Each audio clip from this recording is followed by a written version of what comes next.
আসলো, private public ইউনিভার্সিটিগুলো থেকে আমাদের ছেলেমেয়েরা রাজপথে বেরিয়ে আসলো।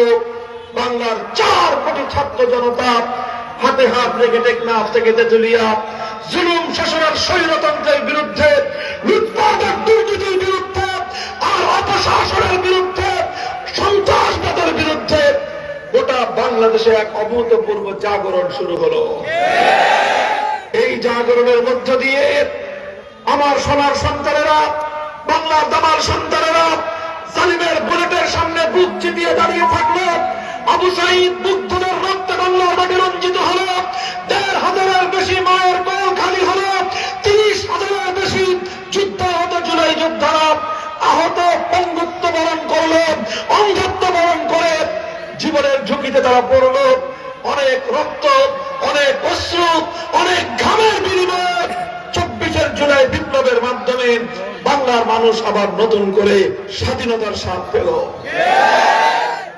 এরপরে বাংলার মানুষ স্বপ্ন দেখলো, আর সেই পুরনো স্বৈরতন্ত্র ফিরে আসবে না, আর সেই বাংলার মাটিতে আবার নতুন করে কোনো ফ্যাসিবাদ ফিরে আসবে না। বাংলার মানুষ স্বপ্ন দেখেছিল একটি ইনসাফের বাংলাদেশ গড়বে। সেই ইনসাফের জন্য জুলাই যোদ্ধারা তাদের যুদ্ধ অব্যাহত রাখলো।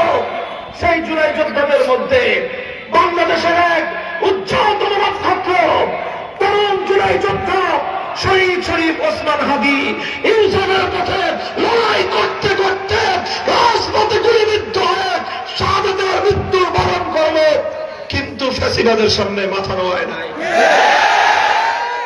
আপনারা শরীফ ওসমান হাদির নাম জানেন? শরীফ ওসমান হাদির নাম জানেন? শরীফ ওসমান হাদির লড়াই ছিল ইনসাফের লড়াই। শরীফ ওসমান হাদির লড়াই ছিল জুলুমের বিরুদ্ধে মজলুমের লড়াই।